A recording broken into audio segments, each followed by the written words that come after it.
पाराचनार समेत जिले भर में बारिश और पहाड़ों पर बर्फबारी का सिलसिला जारी है। बर्फबारी से मौसम मजीद सर्द हो गया है।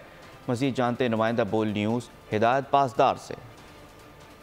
जी बिल्कुल, इस वक्त आप देख रहे हैं सीजन की पहली बर्फबारी पाराचनार समेत जिला के मुख्तलिफ इलाकों में जारी है। इस वक्त हम कोई सफ़ेद के दामन में मौजूद है। यहाँ पे सुबह सवेरे सी बर्फ़ का सिलसिला शुरू हो गया है और इसके साथ ही जितनी भी मैदानी इलाके हैं, पाराचनार है, लोअर कुर्रम है, सेंट्रल कुर्रम है, वहाँ भी बर्फ़ और बारिशों का ही सिलसिला जारी है।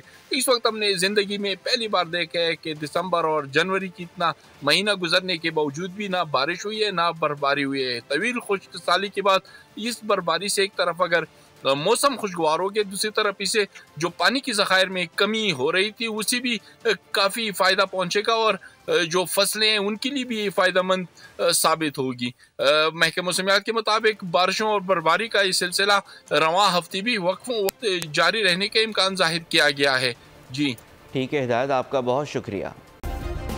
सब्सक्राइब करें और बेल दबाएं ताकि कोई खबर रह न जाए।